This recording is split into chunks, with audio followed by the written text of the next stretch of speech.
If you know anything about me personally, then Doctor Who is my all-time favourite show. It's literally the one programme off the telly that I can't get enough of. Now, if there's one thing that any casual Doctor Who go will know about, as well as any enthusiast into lost media, was that when Doctor Who was just getting started, it was in the rather dark age of archiving British TV programmes. For television stations, it was just a cultural attitude at the time that TV shows weren't seen to have had a long-term financial future, meaning that sadly, for the whole of Doctor Who's black and white run in its first 6 seasons, there are some incomplete episodes, with seasons 3, 4 and 5 having some rather spotty episode counts. Now thankfully, during the time that these episodes were being broadcast, there are some off-air fan audio recordings, so we can listen to every single missing episode, which is very lucky because not all Lost British programmes have that luxury. We've had fan attempts from Loose Cannon who have reconstructed the episodes via using any surviving material, photographs or clips. And still utilising that audio, the BBC have commissioned animations, just to make the episodes feel ever so more complete. And while it is still the next best thing, you can't beat watching the actual Lost episode. So today, I'm going to count down 10 stories that I personally would love to see rediscovered. Now, before we begin, I just want to state that I don't claim to be any official authority, that these are stories that fans definitely want to be rediscovered. Rather, this is just my own personal wish list. So if there are any missing Doctor Who episodes that I didn't mention on the list that you would love to be rediscovered, then all by means, share them down in the comment section. And also, if this video is your type of cup of tea and you want to see more like it, then all by means, subscribing to the channel would be very much appreciated.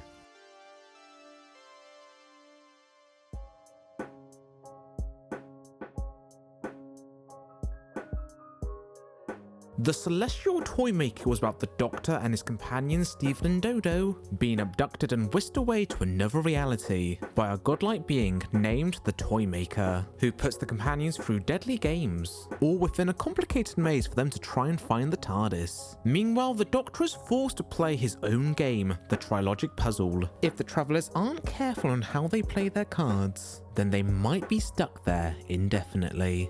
Originally, the story was proposed to be a soft crossover with the Doctor Who programme and the George and Margaret theatre show. However, the original scriptwriter of the performance revoked his rights and characters to be used in the show. Thus, with only 1 month to go before production would begin on the programme, the script had to be entirely reworked. A character named Cyril in the serial ended up wearing clothing that looks similar to the comic book character Billy Bunter, a troublesome boy, a precursor to Dennis the Menace. Cyril actor outlived his line that him and Billy Bunter were one and the same. This ended up with the BBC getting into a little bit of legal trouble. Actor Campbell Singer additionally improvised the nursery rhyme "Eeny meeny miny mo," being the infamous racial slur rendition. There's also been contention that actor Michael Gough, who played the Toymaker, may have been playing in yellowface for the role, as he's wearing Asian garment, a costume that was recycled from Marco Polo, another lost Doctor Who story. And also the name of the Celestial Toymaker, the first word Celestial, does have some roots of meaning Asian and foreign, although the word Celestial may be more related to the more popular term for the word, meaning beyond Earth and into space. And the Asian outfit that the Toymaker wears in the story may be completely unintentional, of making the Toymaker seem more Asian, as there's nothing further in the story that implies that he's meant to be. The Toymaker was meant to make his return to the show in season 23 in a story titled The Nightmare Fair, although due to complicated issues beyond the crew's control, the original planned season was thrown out, in favour for the Trial of the Time Lord storyline. However, in 2023, the Toymaker finally made his return to the show in the 3-part Juggernaut special of that year, with Neil Patrick this time taking the mantle of the Toymaker, now officially making it the longest gap between TV appearances of a Doctor Who villain, marking a gap of 57 years. However, today, only 1 episode of the 4-part serial still remains, and unlike a lot of other Doctor Who stories on the list, the Toymaker doesn't have any surviving telesnaps. A telesnap being a sort of screenshot from the actual episodes. However, there is a plentiful amount of high quality coloured images, so we still have a fairly good reference to look back on with this story.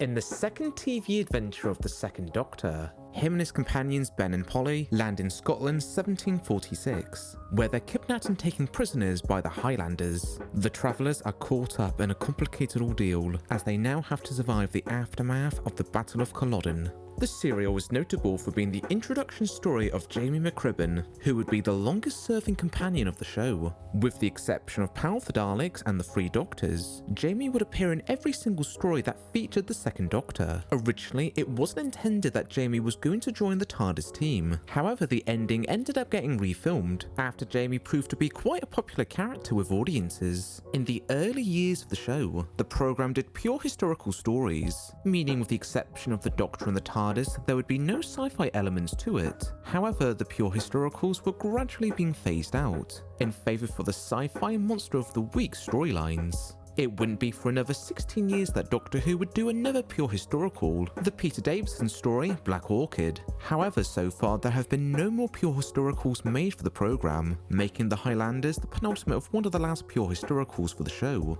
Unfortunately, as we're going to see, a lot of the really famous pure historical stories are sadly missing, with the Highlanders having no surviving episodes of its 4-part run. A few censor clips that were cut out of the Australian broadcast were rediscovered in the late 90s. Additionally, a full set of telesnaps does exist for the story.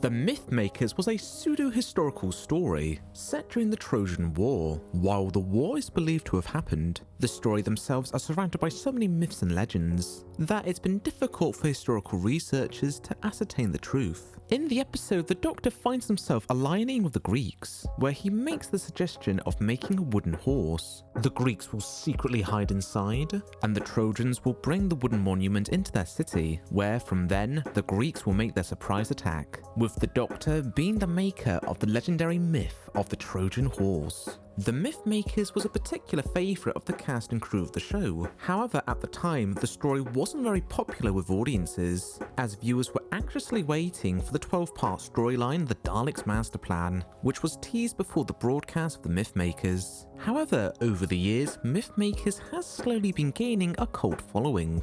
Unfortunately, it's perhaps one of the most lost Doctor Who stories, as there's no surviving episodes of its 4-part run. There's additionally no telesnaps and very few production stills of the programme, and while audio does still exist for every single missing Doctor Who episode, unfortunately the audio copies that are left from the Mythmakers have particularly poor sound. Although we do have a couple of seconds of moving footage of the story, recorded off a television screen on an 8mm camera, so that's a little something I suppose.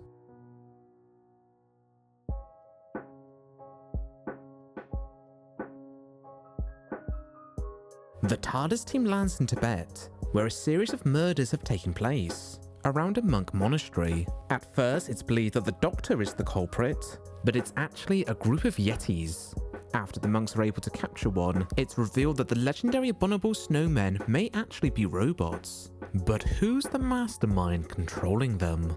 Co-writer Henry Lincoln had conjured up the story after a chance meeting with Patrick Troughton, who was growing a little bit tired of stories that were set on another world and wanted to return back to an Earth-based story. Thus, writers Lincoln and Merson Haseman wrote out a story based on the cryptid The Yeti, set within the Himalaya Mountains. The cast and crew did extensive location filming on the Snowdonian Mountains of Wales.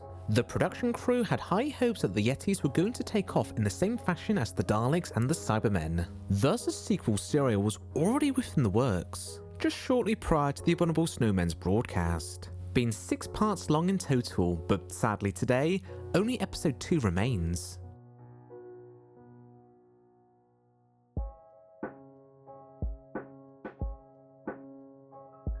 The massacre has Doctor and Stephen landing in 16th century France, just 3 days away from the Saint Bartholomew's Day's Eve massacre. The Doctor and Stephen ends up getting separated, with Stephen trying to make sense of the whole historical situation. Stephen then sees the abbot who looks exactly like the Doctor, believing that it's his friend in disguise. Stephen tries to make an alliance with the abbot, but it only puts him further in hot water. The massacre was considered to be a favourite amongst Peter Purves, who plays Stephen, and William Hartnell, the Doctor. With the absence of the Doctor, Stephen is the main lead and carries the whole story. The story of the massacre came about after William Hartnell had expressed interest of playing an evil doppelganger to the Doctor. Unfortunately, out of its 4-part run, no episodes survive. It's perhaps the most missing out of any Doctor Who episode, as there's no telesnaps, very few production images. We don't have any visual reference of what the Doctor looked like in the Abbot's costume, and it's one out of 3 Doctor Who stories that have absolutely no moving footage. The others being Mission to the Unknown and Marco Polo, although depending how you view the ending to the previous serial, Edge of Destruction, but we won't get into that here. The massacre is additionally famous for the monologue that the Doctor gives near to the end of the story. Perhaps I should go back to my own planet, but I can't.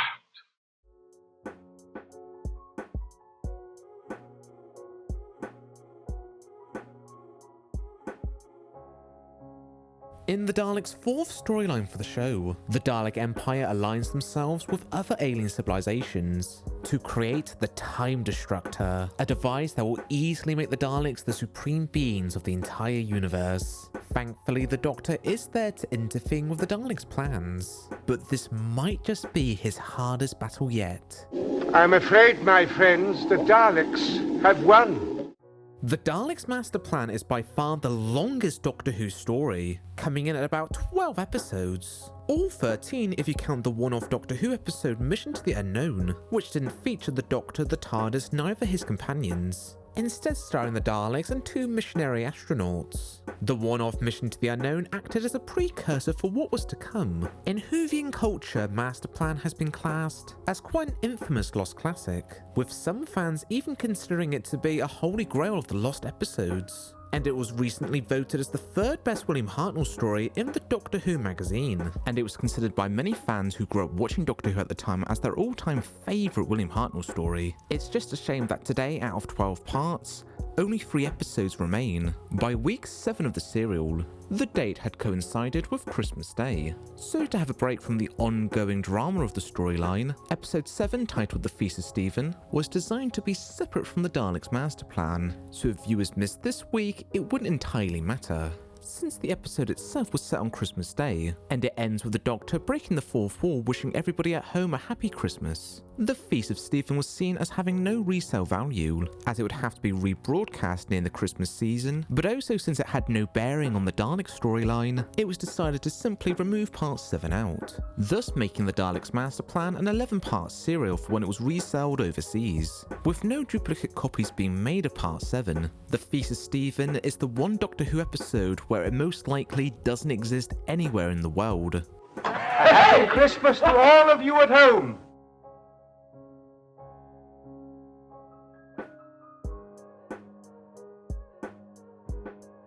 The final story of William Hartnell as the main lead for the show, titled The 10th Planet, is about Mondas, Earth's long-lost twin planet, re-emerging from the far depths of space. On Mondas, the inhabitants have converted themselves into beings named Cybermen, once humans like you and I, although have now twisted themselves into something very unhuman. The Cybermen plan to drain the Earth's energy to maintain their own planet Mondas. Meanwhile, the Doctor is struggling to hold grip over the situation. In fact, it appears that the Doctor may be slowly dying. The 10th Planet is monumental in the history of Doctor Who, in the fact that it introduces the Cybermen, who are easily the most famous Doctor Who monsters in the realm of pop culture, only second to the Daleks, and additionally being the first time that we get to see the Doctor regenerate into a new face, although at the time it was only called Renewal. Being 4 parts long, the 10th Planet is mostly intact, but frustratingly, episode 4, the concluding part, is missing, which easily makes it a much more missed story. Telesnaps do exist of episode 4, and there are some off-air 8mm clips of the episode. As well, in 1973, on an episode of Blue Peter, they featured a 25-second regeneration clip from the story, so we at least have the most important moment of the episode in broadcast quality. But alas, Whovians are still clamouring to see the entire 10th Planet as a completed story. In 1993, there was a false alarm that a character by the name of Roger K. Barrett did have possession of the episode. During the negotiation process with the BBC, the home video division was quickly preparing a VHS release. Actor Michael Craze, who played the companion Ben in the story, recorded 2 introductions to the VHS release, one stating that the episode was still missing, while the other proudly announcing that the episode has been safely returned, the latter of which you can find on YouTube today. But alas, the whole thing turned out to be a hoax in the end. In 2013, The 10th Planet was released on DVD, with Part 4 being represented as an animation reconstruction.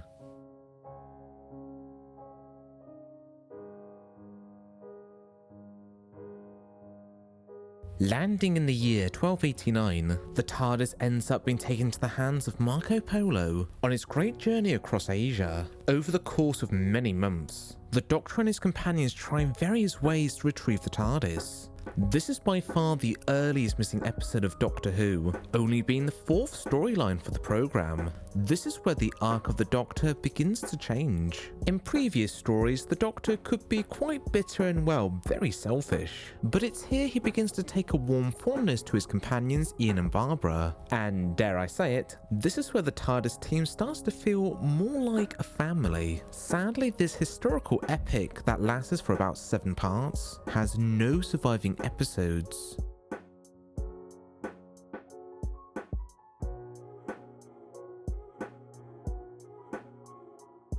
In Fury from the Deep, the Doctor and his friends come to a refinery base. With the aid of his sonic screwdriver, the Doctor hears a heartbeat amongst the pipes, suspecting that there must be something alive within the refinery. However, a gas refiner named Robson takes extreme measures to make sure the Doctor and his friends don't look into it any further. It turns out that the creature is actually sentient seaweed that has the ability of claiming a host. The possessed humans are able to kill others via a toxic gas. This Doctor Who serial was aired in 6 parts, but alas, none of the episodes have survived. The master tapes to Fury from the Deep survived as recently as 1974, before they were wiped over in favour for newer programmes. This was the last of the 60s Doctor Who episodes to be erased in this fashion. The story was renowned for being very well directed, making it all the more sad that no episodes have survived from it.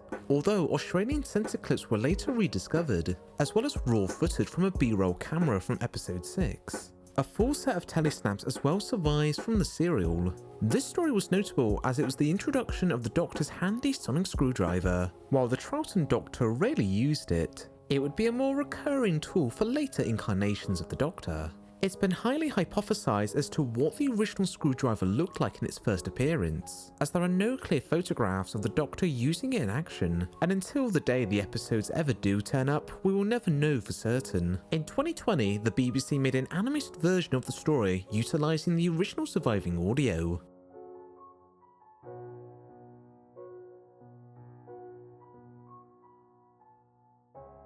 With the TARDIS stolen away, the Doctor and Jamie are lured into a trap where they're kidnapped and sent back in time to Victorian England. Now cornered, the Daleks force the Doctor into conducting experiments on Jamie. What sort of test? Do not question. I will not be your slave! Doctor, I beg you.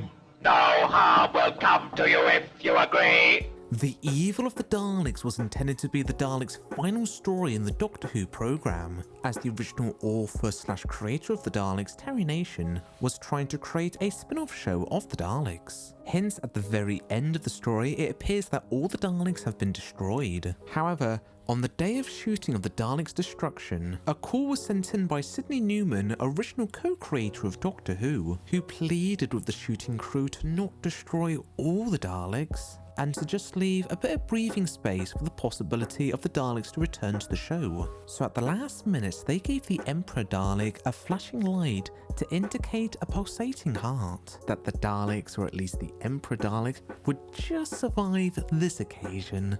And 5 years later, the Daleks would return to the show in Day of the Daleks. Sadly, out of 7 parts, only episode 2 still exists. During his tenure, Troughton had at least faced the Daleks twice. But his first encounter of the aliens and power of the Daleks, none of the episodes exist anymore, making part 2 of Evil of the Daleks the only surviving episode where we can see Troughton face to face with a Dalek.